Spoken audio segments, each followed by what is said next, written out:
I see you writing really heinously named C functions, and so I know you're in your happy place. See, those names make perfect sense in the context of the other accelerate framework functions. Mm-hmm. Like I've now, if you look at the names of the functions in the accelerate framework, they are crazy. They at first make no sense, but they are named with a convention. And I now understand that convention, so I'm now able to like guess function names and even what the parameters are based solely on their signature, which is not obvious because it's like, const float A, float B, int C. Like it's very, very like, it's names, it's single letter names like that, usually, A, B, C, and, N. And I've used these so much now that not only can I guess the names of the functions most of the time and get it right, but I can also guess the parameters most of the time and get them right too. So I'm not sure if that's a good thing or a bad thing. I might be using accelerate too much. Can we just talk about how hideous this... I'm looking at your tweet, which if this makes the show, we'll put in the show notes. Line 41 reads as follows. And I'm going to read this whole friggin' thing because it's awful. Underscore, inline, underscore, space, underscore, attribute, underscore, int, space, capital N, close parenthesis. How do you not vomit all over yourself reading this? And this is where all the Objective-C people are going to come and bite me on Twitter and be like, oh, well, Swift is so ugly. How can you look at this and not vomit all over yourself? It's hideous. It follows conventions. Oh, God. Hell, if you want to make fun of me, make fun of the actual content of these functions, which also makes no sense. Why is the N capital in the argument? Because in the DSP functions, they always capitalize that. I don't know why. Actually, they capitalize almost all their function arguments because usually it's like A, B, C, N, like that kind of thing. But here, input DB and output DB don't start with an initial capital. That's true. I'm trying to match the convention reasonably well. Now, if I matched it completely, that would be const float capital A and float capital B. Mm-hmm. But I decided to make my variable names a little bit nicer since I don't write documentation. That's not true. I see 2 comments on this. Those are not documentation. That is the documentation. It also, truthfully, as much as I'm making fun of really the language in which this is written by making fun of you, as I've gotten older as a developer, I have found that, I don't know if mimicking is the word I'm looking for, but kind of conforming to the code around you is almost always a wise choice. Yeah. Because even if the style is not your style, it's going to stick out as such a sore thumb and actually be more of a stumbling block when you try to figure out, okay, all of this code looks identical except this one other class over here. These 2 other functions over here that look nothing like anything else. What the hell is happening? So as much as I'm poking fun at you, you've actually made the correct choice here, even though it is freaking hideous. Right. And you can see, like, in this screenshot, I call 5 vector functions, 3 of which are the VDSP syntax. And you can see, like, vfill, that's okay. It's vector fill, right? VSDiv is vector scalar divide. VSMul is vector scalar multiply, which means that the first argument is a vector, the second argument is a scalar, third argument is where it goes, right? And same thing, like, VV-POW-F is a different vector library, the VV part, and it's dealing with vectors. POW-F is a C function. This is the vector version of the POW-F function.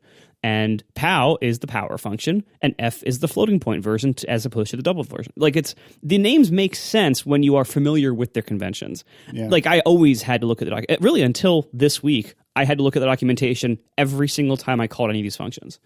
And it's still, it still proves hard to read sometimes, but they are ridiculously fast and powerful, so I really do enjoy them. Now, is it possible for you to write these as kind of standalone, what is it, like audio units or something like that, such that they could be used in other apps? I don't know how to write audio units like in the Mac sense, where like you can have like plugins for Logic and stuff. I looked into it a long time ago when I had a crazy idea to make a Logic plugin to record who was talking at any given time in a podcast, so I could embed that as metadata and then display in the app like somebody's pulsing Twitter head as they talked, so you could tell who's talking. Great feature idea, totally unimplementable in practice because it requires editor support, basically, and I don't control an editor. this is one of the reasons I want to write an editor. So I did look into how to create an audio unit back then to see, like, maybe I could provide a Logic plugin that could do this and output it along with the files. And the answer really ended up being no, I can't. But what I discovered back then was that the documentation for audio unit plugins or any kind of plugin on Mac OS is pretty much non-existent. It's or very outdated. And when I started playing with it, I very quickly realized this is not an area I should be playing in. If you'll permit me a small tangent, we talked over the last couple of weeks about my adventures with HomeKit and Homebridge and things like that. And we had talked a little bit about how I would like to, and if somewhat started writing a Homebridge plugin. I think in this case it would actually be called a platform in their parlance. But anyway, a thing wherein I can control my thermostat from HomeKit, because I don't think I would ever do it. I just want to be able to. It annoys me that I can't. Well, I went looking through the Homebridge documentation, and oh boy, if you think your documentation is bad, at least this is only code that will ever be used by you, hypothetically, until you sell Overcast. But that joke's probably a little old now. Anyway. Bad week to give that joke. Yeah, actually. No, it's all come back around. See, I'm smarter than I thought. Woohoo! Anyway, your code is only for you. You know how you work, etc. But Homebridge is by design like a plugin-based architecture, and about half their documentation is, just look through the code, you'll figure it out. And oh my goodness, I have forgotten, and I guess I've just gotten spoiled, I have forgotten how disheartening and awful it is when you're trying to use an API and the documentation is, just look through the code, you'll get it.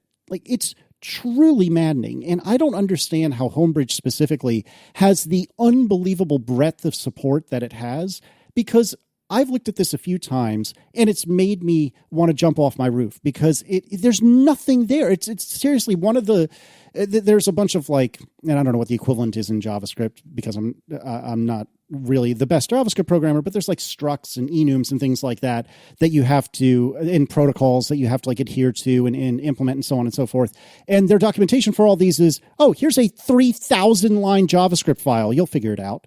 It's just terrible. Like, I don't understand how people think that's okay. And again, the 22-year-old developer in me would totally just pew pew pew, shoot from the hip, and who cares? They'll figure it out if they really want to do it that badly. But the old man developer in me is like, no. If you're going to make some sort of API, you need some frickin' documentation, and some documentation that doesn't require you to go spelunking through the code in order to figure all this out. It's just infuriating. So yeah, I don't blame you for kind of punting on this audio unit thing. Yeah, this is also why I work alone. Just gonna let Casey get away with enum. That's how I pronounce it in my head. Ugh. It's not enum. Yeah, it's for enumeration. It sure is enum. Oh, come on. No, it's because it's enumeration. I understand what it's short for, but I'm saying that you say that word as enum. If you can say enum, I can say mauve. Mauve. Yeah, mauve is just you. Enum, Casey has a posse, but it's a posse that's wrong. It's totally enum. Nope. No, it is absolutely enum. And also, since we're airing grievances, who knew it was Festivus? I would like to ask the ATP listeners to come to my defense and explain to Mr. Syracusa that PICTS is not a thing. Yes, it may have been a thing in 1983 when I was a year old, but it's not a thing. If you're talking about pictures on the computer, PICS, no T is necessary. Stop trying to make T happen. I was writing pics before you were even on the internet, son. Mm-hmm. PICTS is a perfectly valid alternate spelling of the thing we're both talking about. No, I'm with Casey on this. It's pics. It's not pics or it didn't happen. It's pics. That people abbreviated the word picture long before that meme existed. There was a thing called Usenet, youngins. I'm familiar with Usenet. Yeah, me too. It's a wonderful highway full of trucks. Anyway, picked is perfectly fine. It's a perfectly fine variant. Oh, God. Here it is. I think I'm old. And then I talk to you, John, and I'm reminded I am but a wee whippersnapper. A little bit older, but it's a little bit that counts. Last we spoke, last we saw our heroes, which really isn't us. If I recall correctly, Facebook's enterprise cert was pulled, and Google had confessed that they had been doing similar shenanigans, but there had been no punishment at that time. Since we recorded, Google got punished, and I think they're back up now. Is that correct? They had their enterprise cert revoked, and I think that they're restored. Everybody got everything back. Delightful. Yeah, basically they were punished for like just long enough for us to record our podcast. I think the kids call that a hot second, Marco. They call it pics. Yeah, they call them pics. A hot second. So anyway, so Facebook did get a pretty severe wrist slap, and then Google tried to avoid it by confessing, and then they got a pretty severe wrist slap. However, these wrist slaps only lasted for a couple of working days. It really wasn't that bad in the grand scheme of things. On the one side, I kind of want to be like, man, they should have been out for like a week or two just to really show them who the boss is. But on the other side of the coin, like being immature like that is really not constructive. And so this was probably the right way to do it, in my opinion. But I don't know. Marco, what do you think about that? What Facebook did was pretty severe. I was hoping for a more severe reaction from Apple in the sense that not pulling their apps from the App Store, because that wouldn't be justified and that would hurt Apple. I don't think Facebook should have enterprise distribution anymore, period. The fact that they got it back after like a day is, a little less of a punishment than I think they deserved. That being said, you could make the argument like, yeah, Apple made their point. I think Facebook got off pretty easy considering what they did. Yeah, I think it's just both parties are just highlighting what everybody already knows, is that this is a special relationship, as we used to say, between the U.S. and the U.K., between the big companies. It's not the same. The App Store is not the same for Facebook as it is for you independent developers. Just not. Everyone knows that. Everyone agrees to it. Apple, if pressed and actually forced to answer a question, would also admit it if you pressed them on like, hey, I heard Netflix has been paying 15% long before you extended that deal to everyone else. Why is that? And they would say, they wouldn't say this, but the truth is, it's because Netflix is Netflix and you're not Netflix. Like it's the truth that's out there, and we see it. Like if you had some kind of rule violation as egregious as that, you wouldn't get your cert back in a day. Like you wouldn't even get an email response in a day. Like it would be, if you got it back at all, if they could bother to pay attention to you, it would be a long time, and you'd have to do a lot of groveling because you don't have any power in that relationship. And like I said last week, this is more or less how it should be, because we're not all the same. And I think a system that did treat everybody exactly the same would be bad for everybody, because, it would just, as we stated last week, start World War III. Like, it doesn't matter if the big superpower crushes a tiny individual, but if two big superpowers get angry at each other, we all die in the hail of missiles or whatever. Anyway, that was last week's analogy. We'll move on. It's just, the world is the way it is. We're just living in it. Apple has made some more comments on the FaceTime bug.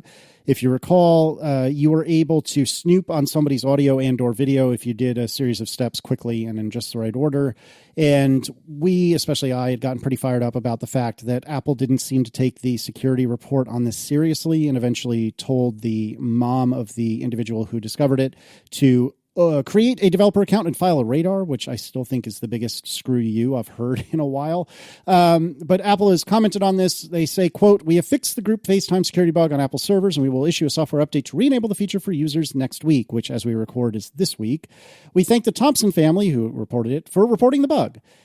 We apologize for customers, blah, blah, blah. Want to assure customers that we're not idiots, yada, yada, yada." And then back to actual quoting. "We are committed to improving the process by which we receive and escalate these reports in order to get them to the right people as fast as possible. We take the security of our products extremely seriously, and we are committed to continuing to earn the trust of Apple customers place in us." Okay, so they're kind of admitting that something broke. That's a step, right?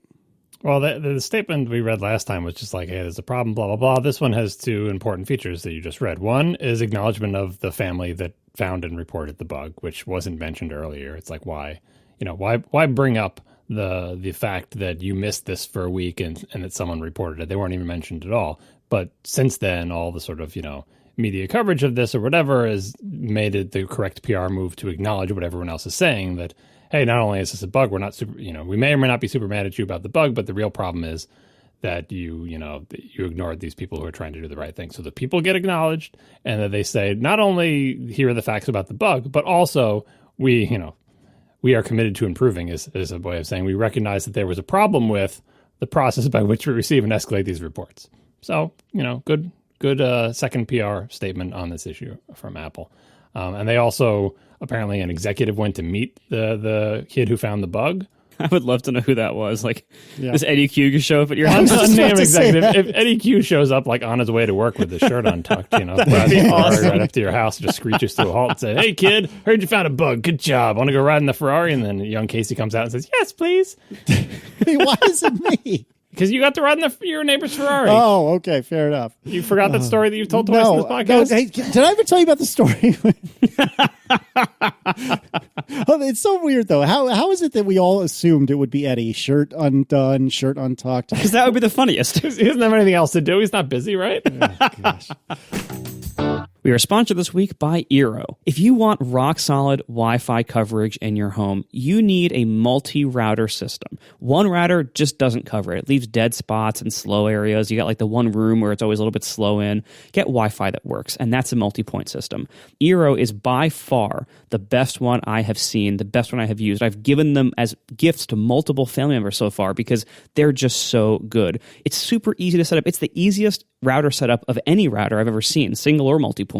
It has a wonderful app to manage all sorts of features. The hardware is rock solid. You never have to like reboot it or unplug it or anything like that. And it's really high-end radios. Everything's the latest, fast technology and everything. There's great support if you ever need it, although honestly you probably won't because it's that easy to use.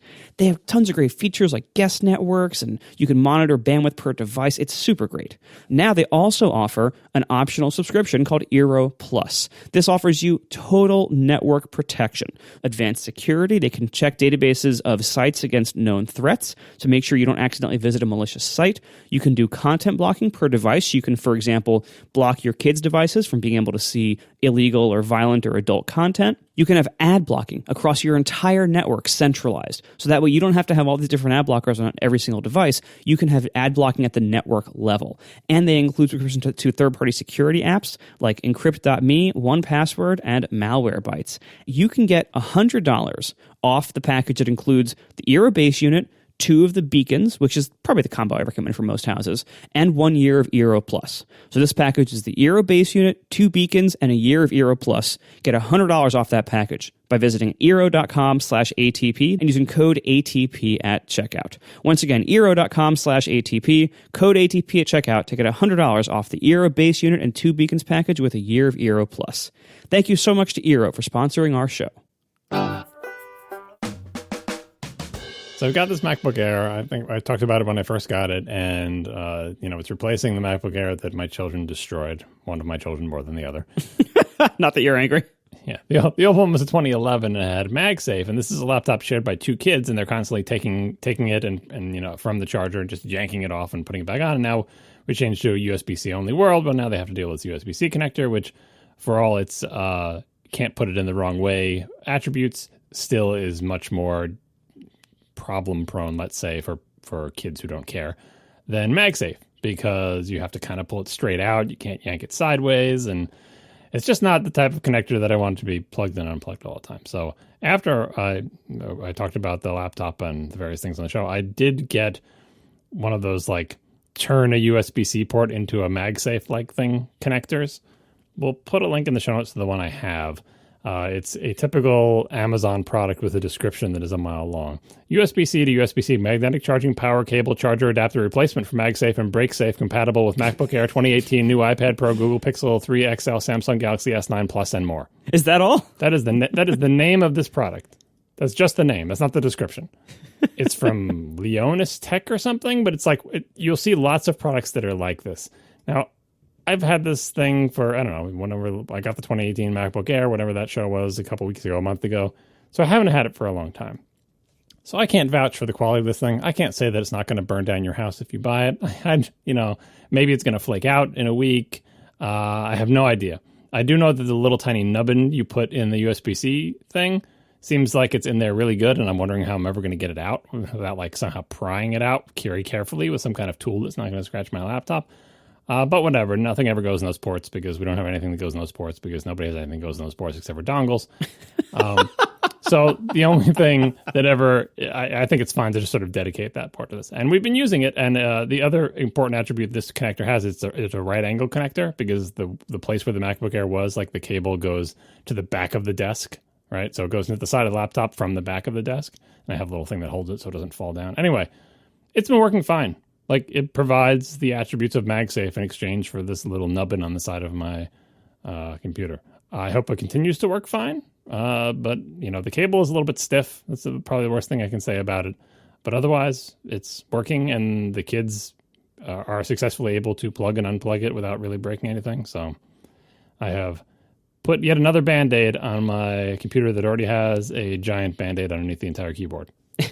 Wonderful. Yeah, I'm curious to hear how that works out long term, because I also looked into if any of those, fake MagSafe USB-C adapter things were good. And when I looked, which was admittedly about a year ago, the conclusion I came to was that this is one of those product categories where everything is terrible. So like I just didn't get any of them. But yeah, so if that works out, let us know. Yeah, if something's going to be terrible about it, like a new out of the box, the only thing I could say is the cable was a little stiff. Like it's like the kinks that are in the cable, they don't straighten. It's a braided cable or whatever, but they didn't straighten out that well. But the connection felt solid. It never failed to power the computer or anything. Like it works exactly like you'd expect it to work. Now, long term, it could wear out or get crappy or start arcing or do something terrible. So I have no idea. Because again, with these sort of brands that I've never heard of, with these really long descriptions, always make me a little bit worried. But it seems to be working fine. So I'll definitely let you know if it catches fire. Please do. All right, Marco, speaking of USB-C things, tell us about your light-up charging cable. Yeah, I think I mentioned this a while ago that I had just gotten it, and I just wanted to say that I've been really enjoying it. I have solved my main issue with the bad USB-C power brick transition, which was that we lost the little LED on the cable that told us whether our laptop was charging or charged by lighting up orange or green. And company Moshi, Moshi, makes one for about $30 that is a USB-C power cable, just C to C, and on one end of it, it has an LED that works exactly that way. And it's not totally perfect for all devices, because I'm assuming that it distinguishes charging versus charge based on just like how much power is going through it, a little bit or a lot. So like some devices, it can maybe show the like charged green state when it's actually still charging. But for the most part, like for computers, it works fine. For iPads, for everything else, like it works totally fine. And definitely for every laptop I've tried it on. And so it's wonderful. So I now have light up charging cables back, something that was standard on all Apple laptops until a few years ago. And it is exactly as useful as I remember it. I'm very happy I went back to this. So we'll put a link in the show notes to these Moshi cables. Since you seem to be augmenting all of your naked robotic cores, would you like to tell me about your screen protector on your iPad? Sure. Yeah. So when we last spoke, I was trying the paper-like screen protector, and this was probably about a month ago now. It's been a while. And I said that I had one of the tempered glass fancy ones on the way. And I have since tried them both. I spent a lot of time with the paper-like screen protector. I spent a little bit of time with the tempered glass one from some fancy company that is Japanese that everyone says makes the best ones. I forget the name. And I gotta say, I'm currently rocking a naked robotic core iPad Pro. And the funny thing is, in the meantime, our friend Mike Hurley on the Connected podcast has started using the paper-like, kind of because I did. and he uses the Apple Pencil a lot more than I do. And one of the benefits of it was that it provides a much nicer texture when using the pencil. And he sounds like he's similarly on the fence about it, because it does make the screen look worse, but it makes it feel better. I went back to just naked iPad after trying the tempered glass one. I found actually even worse than the paper-like in pretty much every aspect. It was harder to install correctly. The resulting texture was not as nice. It was much more harsh. It felt more like sandpaper. It was not a very nice texture, in my opinion. It was not nice with the pencil or touch in that way. It just wasn't very good. I kept it on for like 2 days, and I'm like, all right, I'm done with this. And I haven't yet put back the paper-like, because to make a matte finish, you basically have to make a whole bunch of tiny bumps that diffuse light. And so what it ends up looking like is a kind of slightly blurry film over the entire screen. And so the screen itself ends up looking worse.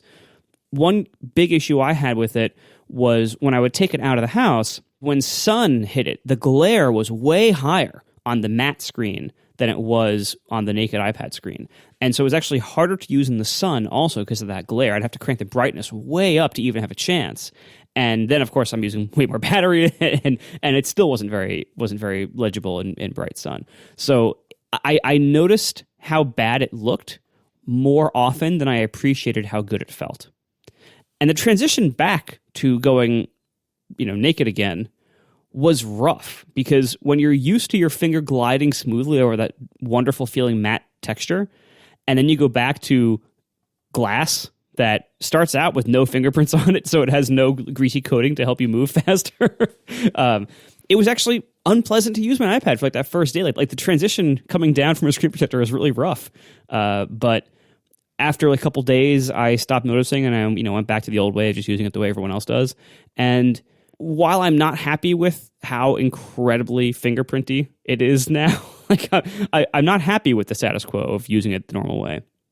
But I was more unhappy with the downsides of the screen protector than I am with the downsides of the regular screen.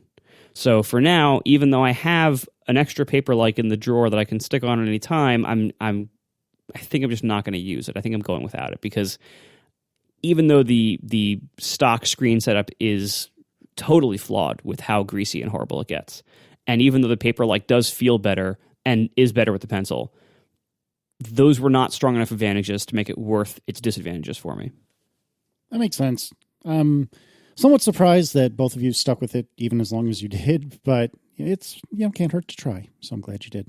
So what's the flaw in the screen? Like, how would you make the stock screen better?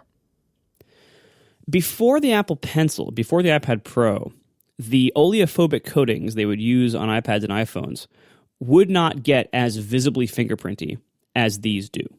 Ever since the Pro came out with the Pencil support, they have changed the oleophobic coating.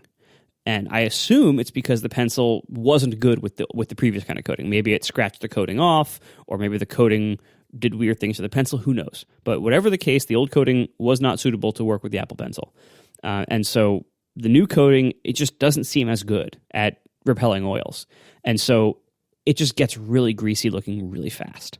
And it looks gross, and it makes content on screen kind of hard to see sometimes. Like, it's just in a different way than a screen protector. Like you gotta wipe it on your pants to just be able to see like all this stuff on screen. So I can see the fingerprintiness when the screen is not on mine, but when the screen's on, I don't really notice it that much. I don't know. I mean, do you actually know for a fact that they changed the coating, or are you just guessing because the screens look so different? No, I know for a fact it has changed, and it was pencil related. I mostly see it when I'm scrolling content. So like even if you're using it, like especially if you have a light background being displayed, like a web page, and you're scrolling, you can see all the crap and grease that's staying still on the screen as you're scrolling the light content under it.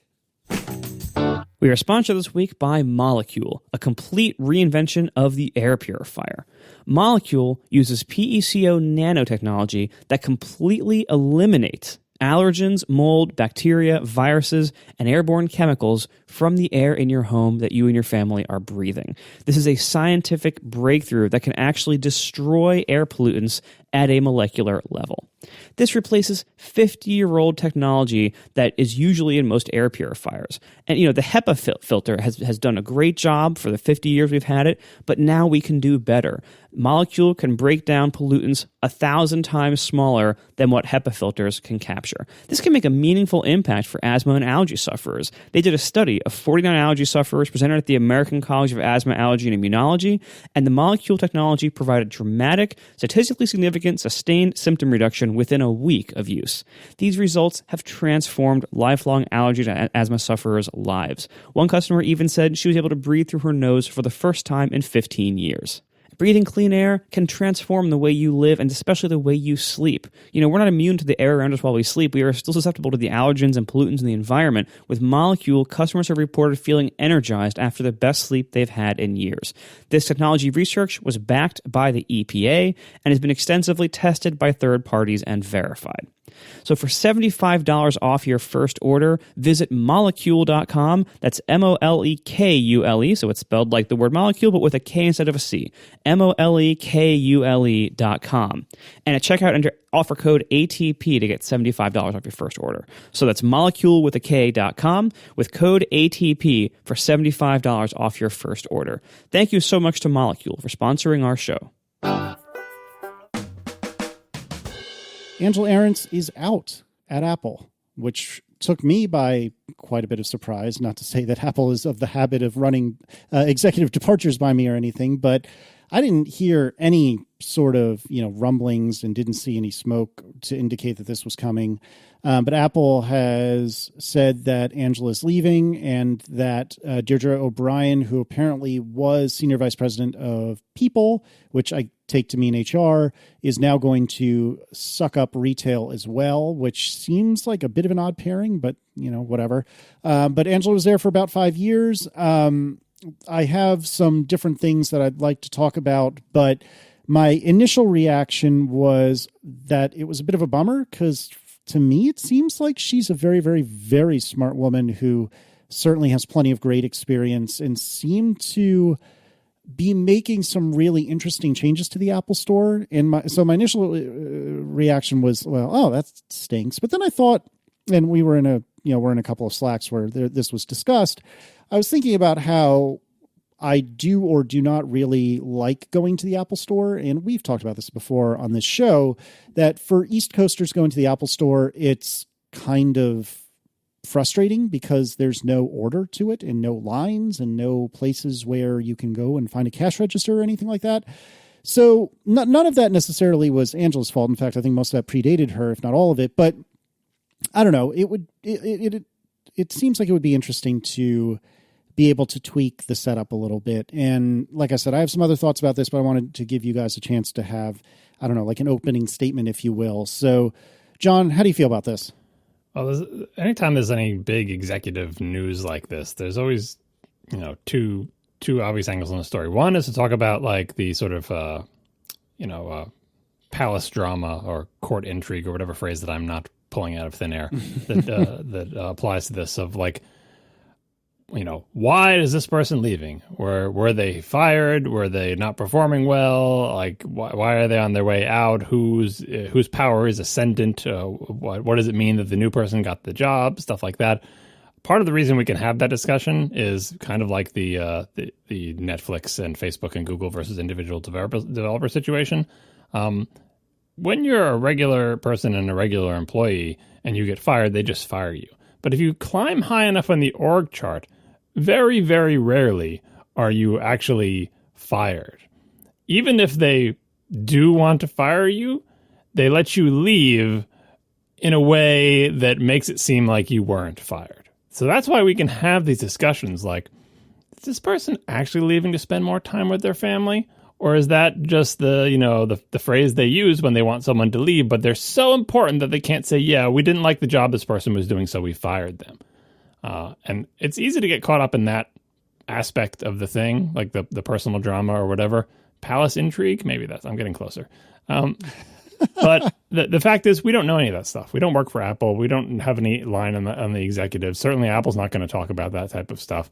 So we can speculate to some degree, especially about whether someone was sent on their way in some fashion or encouraged to leave, because that does have some relevance to the future of the company and the direction of the company or whatever. But the details, we can't really know. Although I do find myself getting sidetracked in this thing and thinking, much more so than the individual developer versus Facebook, Google, or Netflix situation, how incredibly unfair it is that the most important jobs with the most responsibility and the most influence on the lives of the most number of other people get to have this graceful exit, even if everybody hated them and they did a bad job. So we can't fire them.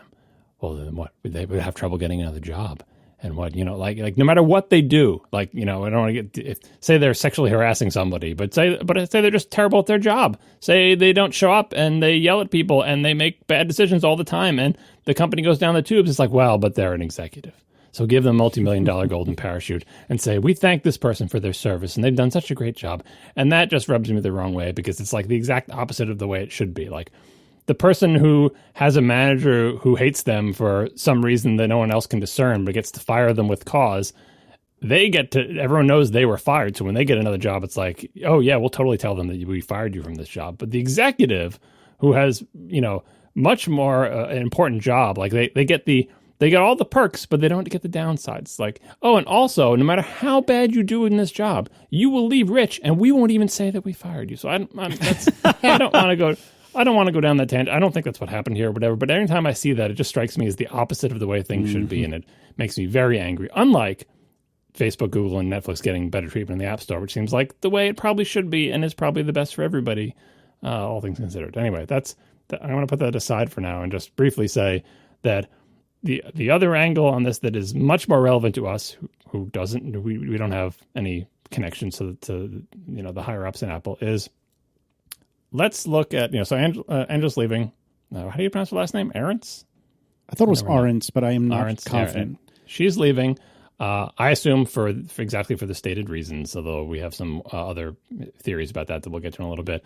But we can look back at her tenure and say, I don't know what her metrics were inside Apple. Was she tasked with increase this number to this, increase that to that, or we don't know if she did a good job according to executives, because what constitutes a good job? What's on her scorecard? Another fun business term for Mark to learn. What's on her scorecard for the year? I have no idea. But I can say that as a person who goes to Apple stores, we can all have an opinion about, have Apple stores gotten better, worse, or the same in her tenure? What has she done that is externally visible and felt by customers to the thing that she was responsible? She was responsible for retail. How is retail going? And I think we all know most of her big initiatives because she got a lot of keynote time. Her initiatives got a lot of keynote time. She did certain things to the Apple stores that Apple told us about a lot. The town square kind of concept, the making the Apple Store a meeting place, the real ramping up of the classes and everything that they give. Today at Apple. Yeah, today at Apple. To some degree, slightly redesigning the Apple stores, right? That's what she did during her tenure. And I think we can evaluate that and say, do we like that? Do we not like it? Or is it neutral? And not worry about at all whether Apple was, kicked her out or whatever. Because I feel like there's no scenario in which Apple hated everything she did because they promoted it for many years. They weren't we hate all this stuff, but we're going to give you the number one slot in every keynote for 2 years to talk about your initiatives. They talked about it a lot. I think the entire company was on board with all of her initiatives. But were they good for the Apple Store? That's my question. I don't know. It's hard to say because to my eyes, a lot of these changes have also been coincident or commensurate with whatever word I'm looking for that starts with C, with Apple becoming more and more and more and more and more popular with regular people. And so it's hard for me to separate the fact that my local Apple store has gotten busier and busier and less fun to be in. Is that because of Angela or just because Apple in general has many more users and to some degree many more products? And it's very, very difficult for me to separate the two. But something that I've heard a lot of people say, which seems odd to me that this is the time it's come up, but a lot of people have been saying, and I agree with them, that it seems like a couple of years ago was the right time for Apple to add a whole bunch more stores, and they clearly haven't. They've been redesigning a lot of stores. My local store moved within the same mall a few spots to become bigger, and I've heard a lot of people say their local stores have gotten bigger and prettier in many cases, but it seems like there's definitely a pretty big appetite for more stores. I've heard people in large metropolitan areas say this. I've heard people in more rural areas say this. As I've lamented on this show numerous times, Virginia is a reasonably large state, certainly a heck of a lot bigger than a hilariously small state like Massachusetts. And for 2/3 of Virginia, the closest Apple store to these places, which is 4 hours from the one near me, is 4 hours away. I totally gave away the punchline there. That's okay. Somehow Marco will edit that to make it sound good. Not really. I don't think I but can. Anyway, yeah, no, you can't. You're stuck with that one. That's right. The point is, though, a lot more stores would help a lot. Now, was that Angela's decision not to open more stores? Maybe, maybe not. Are all these stores a lot prettier now? Yeah, I'd say so. Do they have other things going on there? Yeah, certainly. Today at Apple is new. Is going to the Genius Bar very much fun? No. Was it ever really fun? No. But does it seem less fun now than it was in years past? Probably. I don't know. And I have, again, more thoughts on this, but before I go down the rabbit hole, Marco, what is your kind of hot take to start? I mean, just looking at Angela Ahrendts and what she did and why she might be leaving, it's hard to say because, again, we don't know what was her decision, what was not her decision. These things could have been decided above or below her. But I do think, it is worth discussing the state of the Apple retail stores and the experience there. The time that she has spent as the head of retail here, has been easily characterized in a few ways of certain things changing. So number one is the architecture has seen dramatic improvements. Like the ones that have been remodeled, they look stunning. They look incredible until you go into them. And it, like, you know, this can be a metaphor for so many things. They look great, but they don't work very well. And there was a great post by our friend Dr. Drang yesterday about the Apple SVP changes and the retail, and he likened the latest retail era where things are looking great but not working very well in a similar way to like when Johnny Ive took over software design in addition to hardware design. Modern Apple software looks great, but it doesn't work as well, like UI wise, as it used to. And so I think, you know, we can summarize this with something you said earlier, Casey. I don't enjoy going to the Apple Store, and I would also question, like, do you know anyone who enjoys going to the Apple Store today? Mm-hmm. I think some people are excited to see the cool products. Maybe they're not there to purchase, but I think there is still, because the stores do look nice and because they have all the shiny products on tables, if you can take yourself back to the less jaded time when you were excited to see a shiny product that you hadn't seen before, going into a cool looking place to see the shiny product, even when it's packed full of people, or maybe even especially when it's packed full of people, I'm thinking mostly of probably young people doing this. I think there probably are people who still find that an exciting experience. And, you know, the architecture itself is a draw. You see people taking pictures of themselves by the fancy location-based Apple stores. So I'm not to say that, like, the overall argument of, like, the store is getting better or worse. I'm not taking a position on that quite yet. But I do think there are people who enjoy the Apple Store way more than we do. Okay, so I mean that's fair. When I go to an Apple Store, I'm going there for a purpose. It's usually either to buy something, which I already know what I want, and I just want to go buy it, or I need to get something, you know, serviced or something. And when you go there with that purpose in mind, it's really a pretty poor experience a lot of the time. Not all the time, but a lot of the time. It fundamentally comes down to overcrowding. I think that seems to be the main issue. And Casey, I think you made a good point. Like, it does seem like they probably just need a lot more stores. And who knows why they haven't opened more. I'm sure they have their reasons, but I think they have a significant overcrowding issue at many of their stores much of the time. And you can see this for yourself if you try to make a Genius Bar appointment to get something serviced. And you oftentimes can't get an appointment for like a week at least. There's clearly scaling problems here. And this goes from every level, from the Genius Bar or whatever the Genius Arbor is called now. Grove. Mm-hmm. Yeah. From that, which whatever that is, that's a whole other thing, whether that was a big mistake or not. Or, you know, from that to, like, even just when you go into the store, you're supposed to talk to the person up front, which often isn't obvious because the person up front is often talking to somebody else already, and you can just walk right past them and not even realize they were there. Because they have 900 doors when the ones that were just the entire front of the store opens up. Right. So you walk into any of the 900 doors, you're supposed to go talk to the person in front, but there's nothing saying that, and it's often not obvious, and the person often is busy doing other things. What you're supposed to do is talk to that person, and then they tell you, oh, go stand over at that table and wait for, you know, Sarah. And you're like, okay, I don't know who Sarah is. I hope this problem will be resolved some other way. You know, so you go over and you stand at whatever table you think they were waving you over to, but it was on the other side of the store, and you could be off by one because it's a pretty far distance to just go off a hand wave. So then you get waved over to the table. You're waiting for Sarah, and then you walk over there. And you're like, all right, looking around, like who? There's like three people also hovering around who you think are also waiting. You're not really sure what order you all got there in. And eventually somebody with the store-colored shirt comes over who might be Sarah, and they're talking to somebody for a long time, and you're like, I don't know. Do they know I'm here? Am I next? I don't even... Like, what the Apple Store really needs is an ancient innovation. Lines. This is a solved problem. Lines. And the funny thing is, like, what they are doing with their freeform system here is basically creating a bunch of virtual queues around the store anyway. They're just disorganized and confusing, and they're trying to pretend like they don't exist.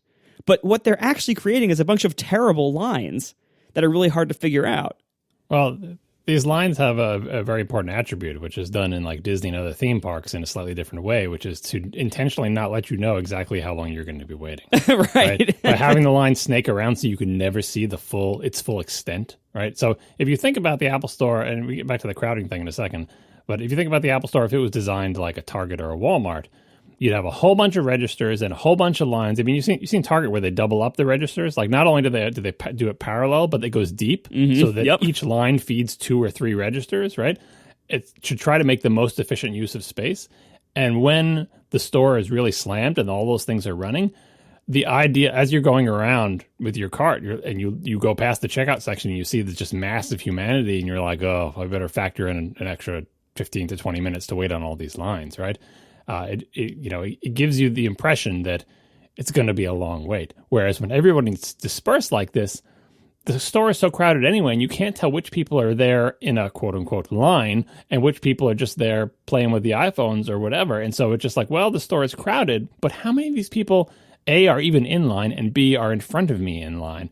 And it makes that question harder to answer. Like, I think there are actually attributes of the system that are positive as far as the experience that Apple's trying to provide. We can certainly all see the negatives of it, but to flip it around the other way, with the number of people that are there, they'd have to dedicate a huge amount of the store to lines, and the store would look like, instead of looking like a store that's really crowded, like a party, it would look like a place where if you go, you know you're going to have to wait a long time to get what you want. Whereas now, when you see a crowded store, you can guess that, but it's not entirely clear what every person in the store is doing. Like, I can see reasons for them sticking with this, despite the fact that every time we ever talk about the Apple Store, all we say is please make a line because we're all from the East Coast and we just want to know what order we're in, right?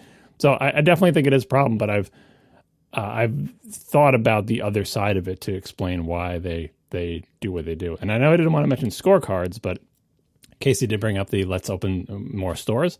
Somewhere, I don't know if it's on someone's scorecard, but somewhere inside Apple, there is someone who is measuring dollar per square foot because they always brag about it, or other people brag about it. Like, the Apple retail store makes the most money per square foot. What they mean is, given a store of this size, how much money leaves customers and goes into the store. If you open more stores and they become less crowded, your dollar per square foot probably goes down because you're not probably serving entirely new people. What you are instead serving is people who have to drive less far to go to a store. Or you'll split the people from one big store and some will continue to go to the big store and some will go to the other store because it's closer to the game. Like, it's not, I feel like their dollar per square foot would go down. As far as I'm concerned, fine, make your dollar per square foot go down because the experience would be better because the store would be less crowded. But maybe it's on somebody's, yearly metrics to make sure the dollar per square foot goes up, and opening new stores would make it go down. So that's a nefarious or banal business reason for them perhaps not opening new stores. And it might just be that they're still trying to be strategic and cautious because the stores cost a lot of money and they don't want to open a big fancy one and have to close it. I think they've closed like 1 or 2 Apple stores. I think it was a big deal when they closed like the first Apple store that had ever opened up. So I think not every place can support an Apple store, and that's why they're all in these big cities and they'll end up being filled with people. But getting back to what Angela Ahrendts did to the Apple Store, in the end, I think her signature initiatives, the Today at Apple, the classes, and the idea of a town square and a meeting place are fundamentally flawed. Like, there is no situation in which an Apple retail store is going to become a town hall meeting place community thing for so many reasons. First of all, a community meeting place can't be owned by a private corporation. Like, I know we all want to be touchy-feely and that's great, but like, that's not the definition of a public space. A public space belongs to the public. A public space is not owned by a giant corporation that allows the public to come into it, right?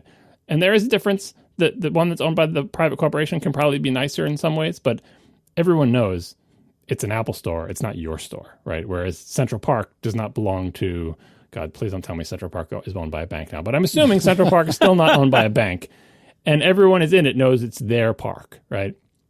And so it can function in that role. The second thing is, if you want to make like a building, like all the Apple stores are some kind of building, where they become like a community center and a meeting place and a gathering place, you basically have to have food and drink. Like, Starbucks can do it, because Starbucks or bookstores that serve food and drink, people can't come to your place and hang out and meet with each other. I mean, they can, but they won't if there's no food. Like, yeah. Starbucks, I think, is the best example. Like, it seems like what they really wanted was to become another thing like Starbucks, because Starbucks is a place where people go and meet. But that, I think you're right. I think it basically needs to be a coffee shop to do that. Yeah, like Barnes & Noble is a great example where at a certain point, Barnes & Noble stopped being a bookstore that serves food and started being a food store that there's a bunch of books nearby. Like they make all their money off of the food part because nobody really buys books, but you can get people to come and gather and buy a coffee every hour or so and sit there on their laptops and do their, right?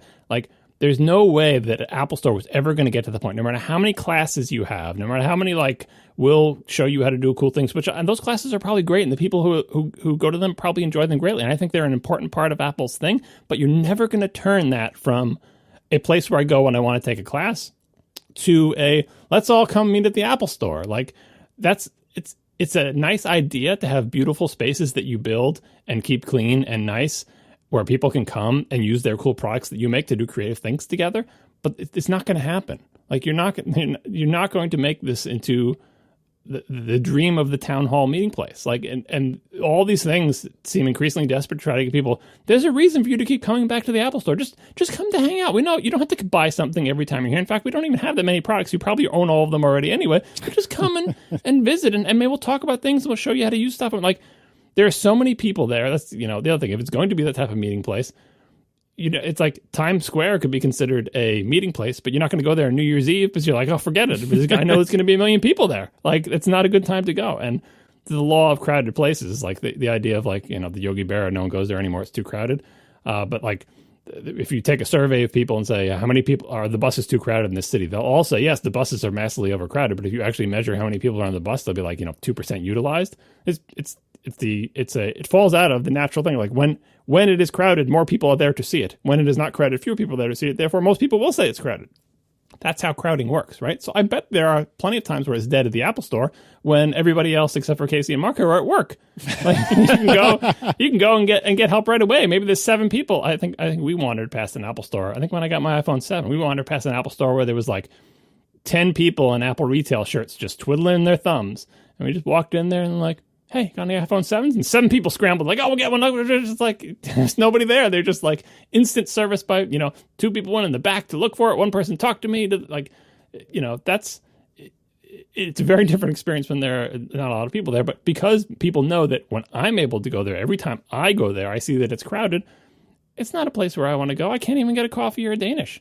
So I think her signature initiatives, while high-minded and interesting, were never a good fit for the Apple Store. The only thing I can say is that maybe the classes were a good idea, but I don't think the physical infrastructure of the store is equipped to bear them. Even though the classes like take advantage of those dead times, like it's a way to fill those dead times. Hey, when nobody's there, let's have classes filled with retired people and Marco and Casey to learn about their products.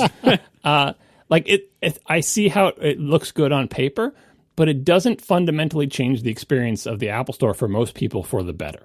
It makes a new class of people perhaps have an attachment to the Apple Store, but I have to think that the vast majority of people who go to the Apple Store during those crowded times are there to either look at the cool products, buy a cool product, or get something done to a product they've already bought. And the classes are just sort of like a nice-to-have filler to populate otherwise idle things. But the town hall thing, or what is it, town square thing, and the community thing, the community building is just never going to happen. I also wonder, part of, I think, why they brought on Angela Ahrendts in the first place was because when Apple was warming up to the Apple Watch launch, they fancied themselves a fashion brand. And they really wanted to become a significant fashion brand because they wanted the Apple Watch to be a fashion item. And I think Angela Ahrendts comes from the fashion world. And so, one of the reasons that I think she might be leaving, if she's leaving voluntarily, it might be because she wants to get back to the fashion world, because Apple's kind of I feel like whatever role Apple's going to have in the fashion world, they've had, and it's done. And that, I think, also, whether it was her decision or not, that I think might play a big role in why she might be leaving now, because Apple did fancy themselves this fashion company with the Apple Watch. They made the gold one at first and everything.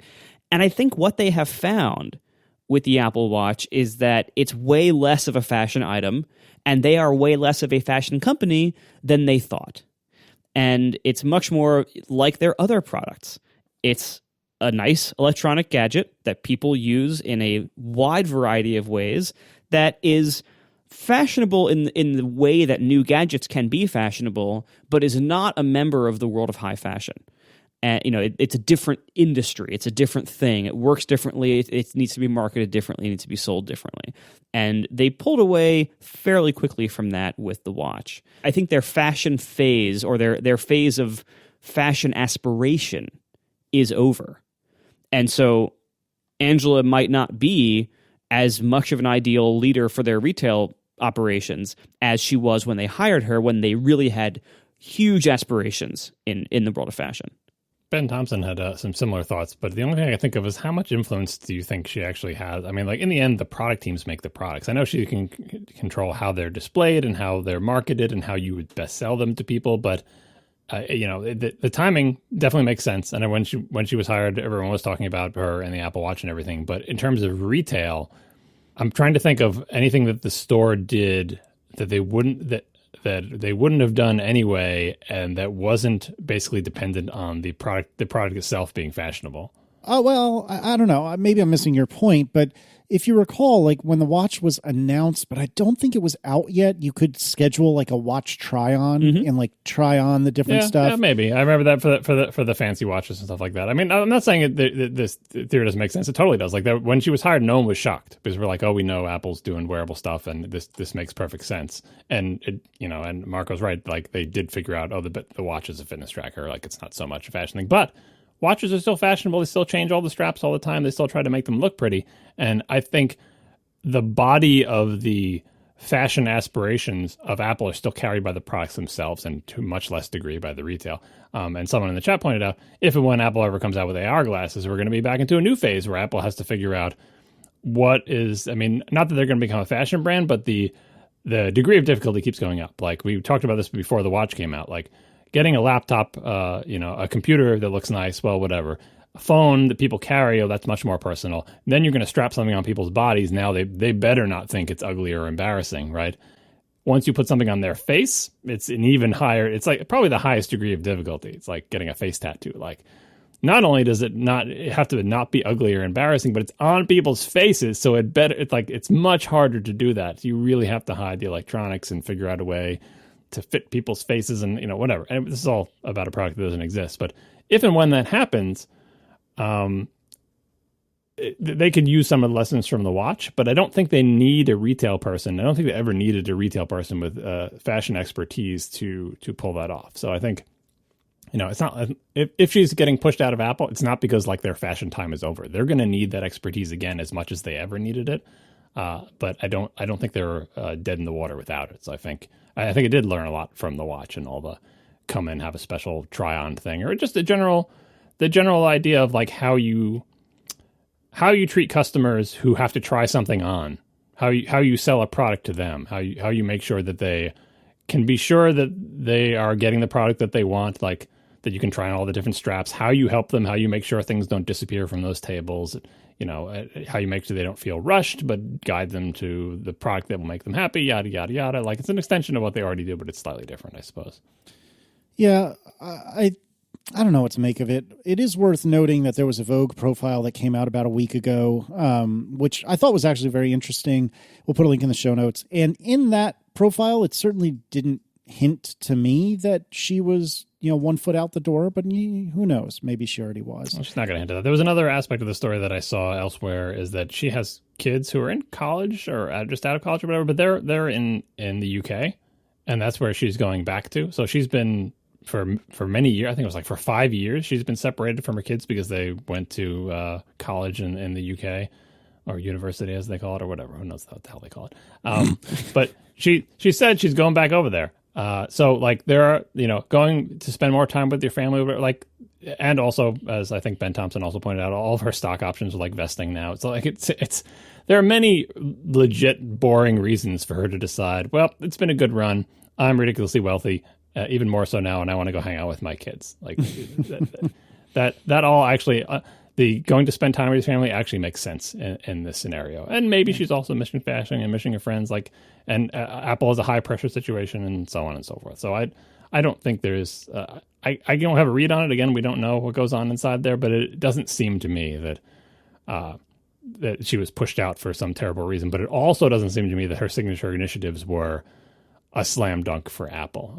A couple of things that she's done. I was trying to go through all of the the articles I could to find what are people attributing to her tenure as Apple retail. One of the things was trying to make it so there aren't lines outside the stores, or the lines outside the stores aren't as big on launch days by having a pre-order system and everything. Like, that was another thing that made me think that Apple really doesn't like the idea of actual lines, like actual queues of people anywhere related to their stores, because that would happen outside the store before a launch. Even though they make a big deal of it, it makes you not want to go towards the store when you see a line of people snaking out. So reducing those by having pre-orders. Someone in the chat said that she did or increase the in-store pickup of purchases online. Like, I think there's been a lot of positive initiatives that she's done, but her signature ones, or at least the ones that she promoted that are the most sort of innovative and non-obvious, I just think we're not a good fit for the Apple Store. So I'm not sad to see a different take on how Apple retail might be improved, because none of her initiatives resonated with me personally, and I don't think they were a good fit with the store as it exists. The only other thing I wanted to add was that an anonymous retail employee reached out to me and had some thoughts. And one of the things that they said was that everyone they knew in their store and the surrounding stores, except for people pretty high up the chain, seemed to be happy that she was gone. Now, this is just one individual. Take this for what you will. This is one individual who reached out. I am not aggregating anything, but the same individual said, a silly example of what's been annoying is the dress code change over the last several years, which started as basically wear whatever the crap you want, just make sure there's an Apple shirt over it, to apparently they have some sort of like quasi uniform now. I can't say that I've noticed this personally, but I guess that, a lot of the retail people are wondering how long until they basically look like Target employee clones, with the khakis and the red shirts or what have you. And then this individual had a lot of complaints that to me seemed to basically boil down to there was an increased focus on numbers within the store. So silly examples like the retail employees used to always get some sort of Christmas gift, and I guess they haven't for at least a year, if not a couple now. This person said that there were considerably fewer in-store repairs, and that the geniuses in the store basically just triage, and then almost everything gets sent out to a repair depot to get fixed, which obviously dramatically increases turnaround time, and it makes being a genius, I would imagine, a little bit less fun because all you're doing is, figuring out where you need to ship something. And additionally, that according to this individual, that geniuses were not quite as empowered as they once were to write off a deserving repair. So, let's say I've never had a problem with any of my devices and I didn't put new RAM in my iMac, but it keeps shutting down spontaneously, and I come in within the first, month of ownership. In the past, they might be able to write something like that off and just be like, okay, here's a new iMac because, you've been a loyal customer. You've never had a problem before. You're probably not trying to fleece us. Here's a brand new iMac. And I guess, according to this person, that's not as easy anymore. And then finally, they said that the raises have not been as good recently as they were in years past. Again, who knows how much of that is Angela? But it seems like, in summary, there's just a stronger focus on retail, which I guess in some ways is good, but some of that focus is numbers related, which the retail employees, of course, didn't seem to care for.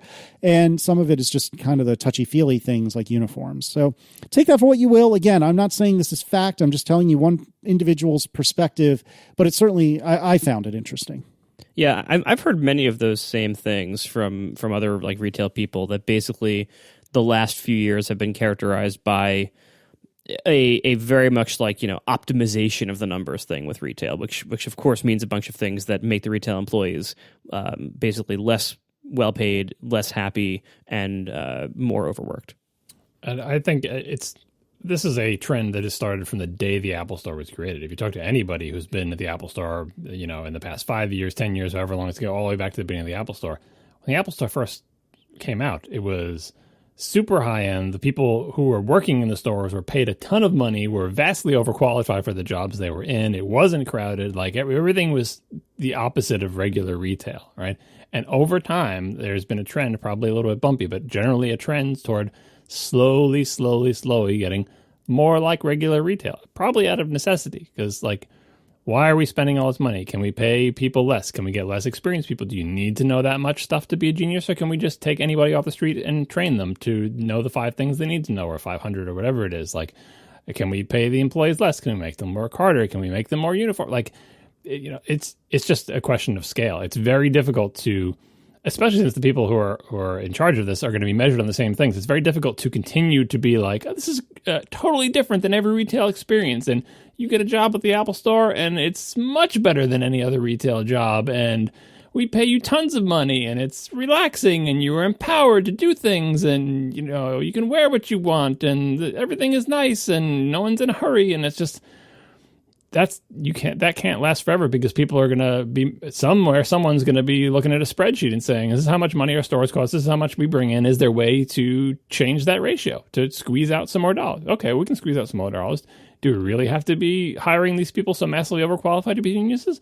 No, we could probably institute a training program and hire people with less experience to be geniuses and then pay them less. Good, we save some money. What could we do next? It just goes on year after year. So Angela Ahrendts didn't make this happen. She just came in at the tail end of a trend that continues and will almost certainly continue long after this, right?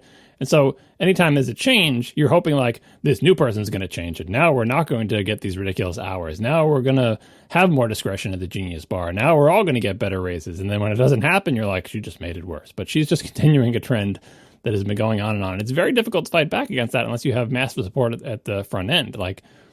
Tim Cook probably thinks, the stores are beautiful, and every time I go, the employees are there are smiling, and there's probably some net promoter score for employees. What do you think? How do you like working at the Apple Store? And it's if they leave, we can find more people because in the end, Apple retail probably is still better than most retail jobs. I'm not saying Apple is now like Best Buy, right, or Walmart or Target or whatever. It is still probably better from the employee's perspective. I bet the number of Apple Store employees who have to get food stamps is much lower than in say Walmart, right? So they're still probably the best retail experience and probably the best retail employment, but not quite as good as they were. And I don't know how to balance this because I understand, if your job as a head of retail is to figure out where can we spend less money and get the same product and, where are we wasting money and all that other stuff. But that's generally what Apple has to fight against as a corporation, to fight all those instincts to, in some ways, hire the right people who will hold their ground, who will remind everybody, hey, we're supposed to be better than Walmart. Our products are supposed to be better than Dell. All those things that we talk about, the reason we hold Apple to a higher standard. And I think Angela probably did that in the areas that she cared about, and maybe other areas continued on the trend. Maybe she got to do those things because she was good at optimizing the other things and repeat for all the other people who've been involved in retail. One other thing I forgot to mention that I credited her was we mentioned it before of buying online and picking up the store, the merging of online and physical retail, which was an important optimization because it was so silly that they were separate. And now it's nice that when you buy something from Apple, all options are on the table, right? You can buy it online and pick it up in a store, or you can get a repair. You can do a repair online or over the phone, but then drop your thing off at the store to get it done. I did notice when my wife got her watch fixed that they wanted to ship it out. And I'm like, I guess they just don't do anything in the store anymore. Everything was, no matter how, I think everything we've gotten repaired recently, except for the $30 battery replacements, has been a ship out type thing. Yeah, it's increasing, how many things are ship out things. I think watch stuff has always been ship out. Because you can't open it inside. I'm surprised they tried to repair it all and didn't replace it. And that makes sense from a numbers perspective. It probably is less expensive and the repairs are probably better because the people aren't rushed and there's more room and a nice clean factory type environment or whatever, but the turnaround time is not as good for the customer. So there's trade-off. We didn't talk about the new person who got the job. Not that we know much about her, but it's worth mentioning. That's more of the tea leaf reading. The new person who got the job is the head of HR, who is not the former head of HR. It's the head of HR who now also is the head of retail. I thought that their title is Senior Vice President of HR plus Retail or something like that with an actual plus sign. It's people, John, not HR. Oh, yeah, I had not been paying attention to Deidre O'Brien much because I don't usually care about HR. I don't really know anything about her. I guess we'll find out. Yeah, I mean, why would, if you don't work for Apple, you probably don't know who their head of head of people is. But she's been there for 30 years, so she is right. A long-time person. She was there when their first retail effort's gone. I don't doubt that she has the knowledge and experience to do this. But the question a lot of people are asking is so she's got two really big important, I guess the important jobs now. I guess they both involve people, but is this just somebody keeping the seat warm while they look elsewhere to hire some outside executive? I feel like their track record of hiring outside executives is hit or miss for retail. Even who's the original guy who is credited with all the wonderful things and then he went off to try to save JCPenney, but it didn't work. Ron Johnson. There you go. Yep, there you go. I heard a really good, I wish I could remember this, a really good podcast interview with Ron. I think it was Without Fail on Gimlet, which we may talk about later. Yeah. I heard Ron Johnson talk about his tenure.